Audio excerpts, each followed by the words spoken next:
इलाहाबाद के लेटे हनुमान।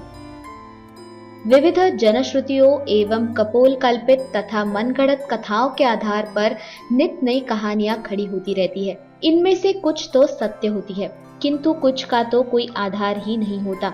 यही बात इलाहाबाद में प्रयागराज क्षेत्र के संगम तट पर स्थित पुराण प्रसिद्ध लेटे हुए हनुमान जी के विषय में है।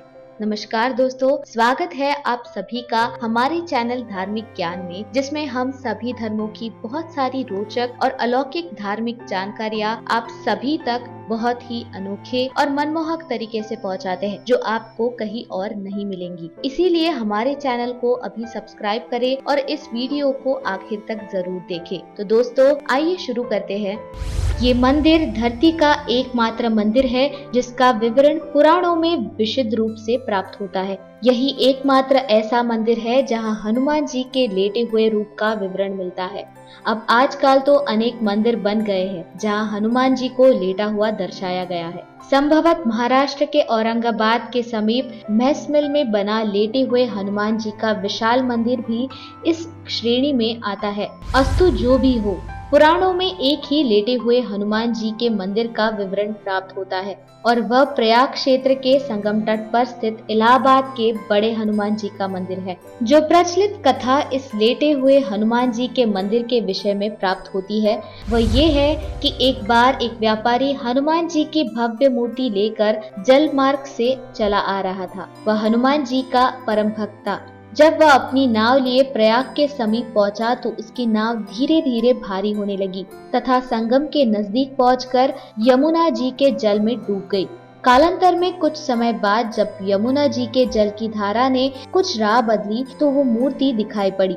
उस समय मुसलमान शासक अकबर का शासन चल रहा था। उसने हिंदुओं का दिल जीतने तथा अंदर से इस इच्छा से कि यदि वास्तव में हनुमान जी इतने प्रभावशाली है तो वो मेरी रक्षा करेंगे। ये सोचकर उनकी स्थापना अपने किले के समीप ही करवा दी। किंतु ये निर्धार ही लगता है, क्योंकि पुराणों की रचना वेद व्यास ने की थी, जिनका काल द्वापर युग में आता है।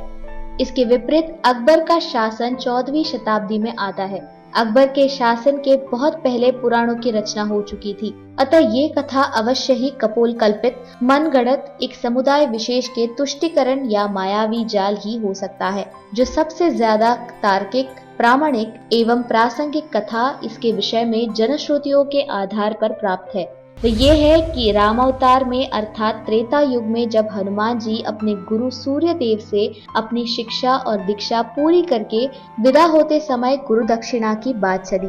भगवान सूर्य ने हनुमान जी से कहा कि जब समय आएगा तो वे दक्षिणा मांग लेंगे।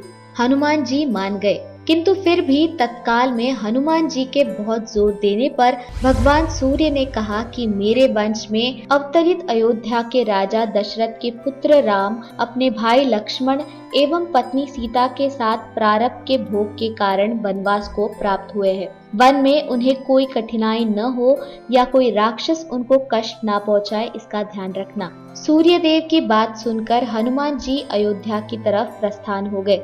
भगवान सोचे कि यदि हनुमान ही सब राक्षसों का संहार कर डालेंगे तो मेरे अवतार का उद्देश्य समाप्त हो जाएगा। अतः उन्होंने माया को प्रेरित किया कि हनुमान को घोर निद्रा में डाल दो। भगवान का आदेश प्राप्त कर माया उधर चली जिस तरफ से हनुमान जी आ रहे थे। इधर हनुमान जी जब चलते हुए गंगा के तट पर पहुँचे तब तक भगवान सूर्य अस्त हो गए। हनुमान जी ने माता गंगा को प्रणाम किया तथा रात में नदी नहीं लागते, ये सोचकर गंगा के तट पर ही रात व्यतीत करने का निर्णय लिया।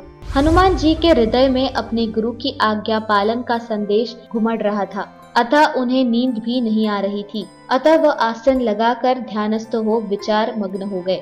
इधर माया ने जब उन्हें ध्यानस्थ देखा तो वह डर गई, क्योंकि यदि प्रातः काल हो गया तो हनुमान जी अयोध्या पहुंच जाएंगे तथा प्रण के दृढ़ निश्चयी हनुमान जी अपना कार्य प्रारंभ कर देंगे। अचानक हनुमान जी का ध्यान टूटा। उन्होंने सोचा क्यों न रात सत्संग में बिताई जाए। ये सोचकर वह ऋषि भारद्वाज के आश्रम की तरफ चल पड़े। अब माया और भी निराश हो गई। हनुमान जी भारद्वाज ऋषि के आश्रम पहुँचे। वहाँ वेद पुराण का व्याख्यान चल रहा था। हनुमान जी वहीं बैठकर कथा सुनने लगे। कथा में भारद्वाज ऋषि ने बताया कि कल यहाँ पर जगत के स्वामी तथा अयोध्या नरेश दशरथ के पुत्र के रूप में अवतरित भगवान राम गंगा को पार कर पहुँचने वाले हैं। हनुमान जी प्रसन्न हो गए। अभी उन्होंने गंगा पार कर अयोध्या जाने का विचार त्याग दिया तथा वही संगम के तट पर ही रहकर भगवान राम की प्रतीक्षा करने का निर्णय लिया। रात्रिकालीन आवश्यक कार्यों को पूरा कर हनुमान जी वही संगम के तट पर लेट गए और उन्हें नींद आ गई। इधर माया को अवसर मिला और उसने हनुमान जी को धर दबोचा। हनुमान जी घोर निद्रा में चले गए। इधर भगवान राम गंगा पार कर प्रयाग पहुँचे। उन्होंने हनुमान जी को सोते हुए देखा तथा उनको ये वरदान दिया कि सोए हुए हनुमान की मूर्ति के जो दर्शन करेगा उसे बिना किसी प्रयास के मेरी कृपा प्राप्त होगी। उस व्यक्ति को किसी तरह के भूत प्रेत या धोखा, षड्यंत्र आदि का शिकार नहीं होना पड़ेगा। उसके सारे शत्रु स्वतः ही परास्त हो जाएंगे। इस तरह हनुमान जी को अमोघ वरदान देकर भगवान राम भारद्वाज ऋषि के आश्रम तथा अक्षय वट का दर्शन करते हुए आगे बढ़ गए। ये वरदान आज अक्षरशः सत्य हो रहा है। इस पुराण प्रसिद्ध सिद्ध हनुमान मंदिर का दर्शन निश्चित ही समस्त बाधा, कष्ट, अरिष्ट आदि को शांत करता है। इधर प्रातः काल जब गंगा देवी ने देखा कि एक प्राणी उनकी तरफ ही पांव फैलाकर सो रहा है, तो उन्होंने अपने आप को अपमानित महसूस करते हुए हनुमान जी को डुबो दिया। सूर्य देव ने जब प्रातः काल अपने शिष्य हनुमान की ये दिशा देखी तो उन्होंने गंगा को शाप दिया कि तुम्हारा हृदय मैला है, जो अज्ञानवश तूने एक सीधे साधे प्राणी को दंड दिया। तेरा सम्मान करते हुए हनुमान ने रात में तुम्हारे ऊपर से होकर गुजरना अच्छा नहीं समझा और तुम दुर्बुद्धि इसे शाप दे बैठी। जा, आज से तू प्राणियों के मरे शरीर एवं गंदगी धोने वाली हो जाओगी। गंगा नदी के दूषित होने से संसार के समस्त देव संबंधी एवं शुभ कार्य बाधित होने लगे।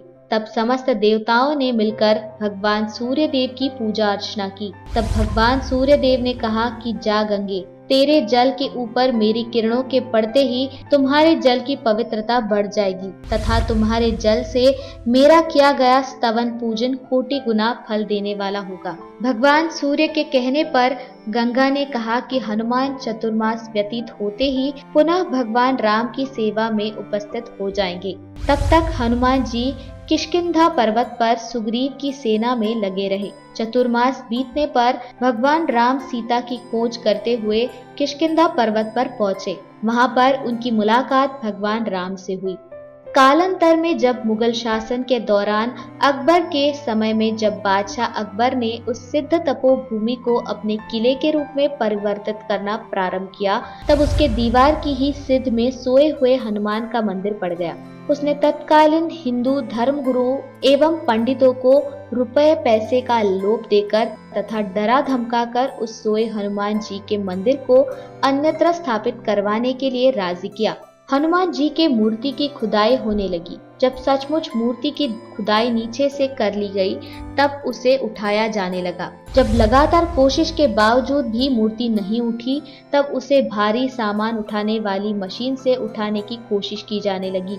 जो उस मूर्ति को उठाने की कोशिश की गई, वैसे वैसे मूर्ति और भी नीचे धंसती चली गई। अंत में डरकर अकबर ने उस मंदिर को हटवाने का काम बंद कर दिया तथा डर के मारे उसने हनुमान जी की बड़ी पूजा आराधना भी की। आज भी उसके उतने बड़े भव्य किले की दीवार हनुमान जी के मंदिर की तरफ टेढ़ी ही है। तो दोस्तों, ये थी इलाहाबाद के लेटे हनुमान की कहानी।